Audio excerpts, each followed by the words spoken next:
वर्मिल in gold episode 8 के पहले scene में स्टूडेंट काउंसिल का प्रेसिडेंट अल्टो को स्टूडेंट काउंसिल ज्वाइन करने के लिए कहने लगती है। तो ये सब कुछ सुनने के बाद स्टूडेंट काउंसिल का सारा मेंबर शॉक हो जाते हैं। एलिना को ये भी पता था कि अल्टो का फैमिलिया वर्मिल भी एक पावरफुल है, क्योंकि वर्मिल ने क्रिस को ड्यूट फाइट पर हराया था। तो ये सब कुछ कहने के बाद एलिना ये कहती है कि वो अल्टो को अपनी स्टूडेंट काउंसिल पर ज्वाइन करने के लिए बहुत इंटरेस्टेड भी है, और उसी टाइम पर वो ये भी कहती है कि अल्टो का पावर की वजह से वो एकेडमी को प्रोटेक्ट भी कर सकता है। तो उसके बाद हमें इस एपिसोड का नाम पता चलता है, जिसका नाम है एपिसोड 8 सिलेक्शन। तो उसके बाद दूसरा सीन पर अल्टो अपने दोस्तों को ये कहता है कि स्टूडेंट काउंसिल का प्रेसिडेंट ने अल्टो को स्टूडेंट काउंसिल ज्वाइन करने के लिए कहा है। और ये सब कुछ सुनने के बाद लिलिया बहुत शॉक हो जाती है। तो उसी टाइम पर स्टूडेंट काउंसिल का प्रेसिडेंट अल्टो को ये भी कहती है कि अल्टो को वर्मिल का ट्रू आइडेंटिटी अपने दोस्तों को नहीं कहना चाहिए। तो अल्टो का सारा बात सुनने के बाद लिलिया बहुत खुश हो जाती है, और उस टाइम पर लिलिया अल्टो को ये भी कहती है कि वो ब्रोंज एग्ज़ाम पर अल्टो से भी ज़्यादा मार्क्स लेकर आएगी। तो उसके बाद दूसरा सीन पर वर्मिल और अल्टो अपनी रूम पर आ जाते हैं, और उस टाइम पर अल्टो बहुत निराश हो जाता है, क्योंकि उसे ये पता है कि स्टूडेंट काउंसिल का सारे मेंबर को वर्मिल का ट्रू आइडेंटिटी के बारे में पता है। तो अल्टो का सारा बात सुनने के बाद वर्मिल ये कहती है कि अल्टो को एलिना से बहुत केयरफुल होना चाहिए, क्योंकि उस टाइम पर वर्मिल को ये लग रहा था कि एलिना का बिहेवियर ह्यूमन की जैसा नहीं है। उसी टाइम पर वर्मिल अल्टो को ये भी कहती है कि अगर अल्टो ने एलिना का इनविटेशन को एक्सेप्ट नहीं किया होता तो एलिना अल्टो का सर को कार्ड भी दे सकती थी। तो वर्मिल का बात सुनने के बाद अल्टो कुछ देर के लिए सोचने लगता है। तो उस टाइम पर अल्टो ये कहता है कि उसे अब स्ट्रांग होना चाहिए, जिसकी वजह से ही वो वर्मिल को अब प्रोटेक्ट कर सकता है। तो अल्टो का सारा बात सुनने के बाद वर्मिल बहुत खुश हो जाती है, और उसी टाइम पर वर्मिल अल्टो को किस करने के लिए भी आगे बढ़ जाती है, और उस टाइम पर अल्टो बहुत शर्माने लगता है। तो उसके बाद दूसरा सीन पर एलिना एक स्टैचू के सामने आ जाती है, और उसी टाइम पर एलिना अल्टो का कहा हुआ बात को याद करने लगती है। तो अल्टो का सारा बात को याद करने के बाद एलिना बहुत खुश हो जाती है, और उसी टाइम पर एलिना उस स्टैचू का सर को काट देती है। तो उसके बाद दूसरा सीन पर अल्टो और वर्मिल स्टूडेंट काउंसिल का ऑफिस की ओर बढ़ने लगते हैं। तो उसी टाइम पर अल्टो को ये लग रहा था कि उसे अब काउंसिल मेंबर से भी स्ट्रांग होना चाहिए। तो कुछ देर बाद वर्मिल और अल्टो स्टूडेंट काउंसिल के ऑफिस के बाहर आ जाते हैं, और उसी टाइम पर अल्टो स्टूडेंट काउंसिल की गेट को खोल लेता है, और उसी टाइम पर वो स्टूडेंट काउंसिल का मेंबर को ड्रेस लगाता हुआ देख लेता है। तो अल्टो का सामने देखने के बाद स्टूडेंट काउंसिल के सारे गर्ल्स मेंबर बहुत शॉक हो जाते हैं, और उसी टाइम पर अल्टो भी शॉक हो जाता है।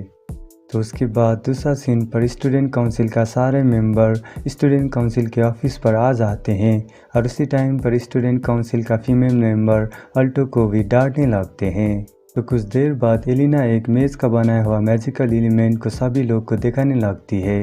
तो उस एलिमेंट को देखने के बाद क्रिस उस मैजिक एलिमेंट को एनालाइज करने लगती है। तो उस मैजिक एलिमेंट को देखने के बाद स्टूडेंट काउंसिल का सारे मेंबर कुछ देर के लिए शॉक हो जाते हैं। तो उसी टाइम पर एलिना सभी लोग को बैंक ऑफ मैजिक्स के बारे में भी बताने लगती है। तो इन सारे बात को बता देने के बाद एलिना ये कहती है कि गोल्डन स्क्वायर के कोई भी लोग उस मैजिक एलिमेंट को नहीं बना सकते हैं। तो उसी टाइम पर एलिना को ये पता चलता है कि प्लैटिनम स्क्वायर ही उन लोग का एनिमी है। तो उसके बाद दूसरा सीन पर इलोइड और हिलोइडोर कोहाकुमिया से मिलने के लिए आ जाते हैं। तो कोहाकुमिया के सामने आ जाने के बाद इलोइड अपने मिशन के बारे में सब कुछ बताने लगता है।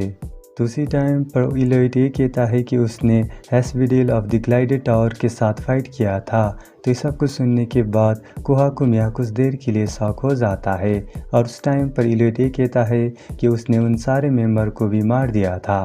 तो कोहाकुमिया को इन सारी बात को बता देने के बाद हिलोइडोर और इलोइड उस जगह से चले जाते हैं।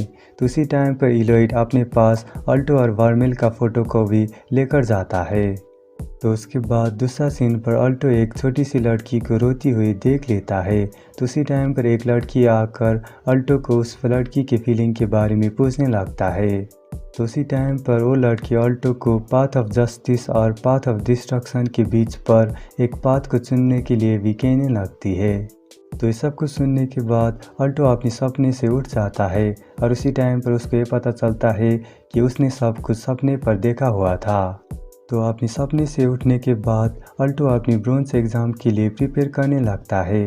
तो उसी टाइम पर वर्मेल ऑल्टो के बारे में पूछने के लिए भी आ जाती है। तो उसी टाइम पर ऑल्टो वर्मेल को ये भी कहता है कि स्टूडेंट काउंसिल का सारे मेंबर ने ऑल्टो को एग्ज़ाम पर पास होने के लिए कहा हुआ था। तो ये सब कुछ सुनने के बाद ऑल्टो अपने ऊपर प्रेशर थामने लगता है। तो ऑल्टो का सारा बात सुनने के बाद वर्मेल ऑल्टो को कुछ देर के लिए रेस्ट करने के लिए कहने लगती है। तो उसके बाद वर्मेल और ऑल्टो साथ में सो जाते हैं। तो उसके बाद दूसरा दिन हो जाता है और ऑल्टो अपने एग्ज़ाम के लिए सब कुछ प्रिपेयर करने लगता है। तो उसी टाइम पर ऑल्टो वर्मेल को सील किया हुआ बुक को भी उस जगह पर देख लेता है। तो उसी टाइम पर ऑल्टो सोचने लगता है कि वर्मेल को किस मेस ने सील किया हुआ था। तो उसी टाइम पर वर्मेल ऑल्टो को एग्ज़ाम पर आने के लिए कहने लगती है। तो उसके बाद वर्मेल और ऑल्टो अपने घर से चले जाते हैं। तो उसके बाद दूसरा सीन पर ऑल्टो का सारे दोस्त तो ब्रोंज एग्ज़ाम को देने के लिए साथ में आ जाते हैं। तो उसी टाइम पर ऑल्टो बहुत खुश हो जाता है क्योंकि उस टाइम पर ऑल्टो ने वर्मेल का कहा हुआ एडवाइस को माना हुआ था, जिसकी वजह से ऑल्टो का बॉडी के अंदर बहुत सारा माना था। तो उसी टाइम पर दूसरे एकेडमी का स्टूडेंट ऑर्टिगिया एकेडमी के स्टूडेंट को देखने लगते हैं। तो उसी टाइम पर वो लोग को देखने के बाद वो लोग कुछ देर के लिए शॉक हो जाते हैं। तो कुछ देर बाद सभी लोग प्रैक्टिकल एग्ज़ाम के हॉल के अंदर आ जाते हैं और उस टाइम पर ऑल्टो और लिलिया बहुत सारे स्टूडेंट को भी प्रैक्टिकल हॉल के अंदर देख लेते हैं। तो उसी टाइम पर चिरेल कर्नल पैरनैक्स of the royal mess of corps के बारे में भी सब लोग को बताने लगती है। तो उसी टाइम पर कर्नल पैरनैक्स सभी स्टूडेंट को एग्ज़ाम के रूल के बारे में भी बताने लगता है और उसी टाइम पर वो ये भी कहता है कि सभी स्टूडेंट को उस क्रिस्टल के अंदर माना को डालना होगा। तो इस एनिमे के एंड पर सभी स्टूडेंट को ये लग रहा था कि वो प्रैक्टिकल एग्ज़ाम बहुत आसान था, पर उस टाइम पर ऑल्टो को ये पता था कि वो प्रैक्टिकल एग्ज़ाम आसान नहीं होगा।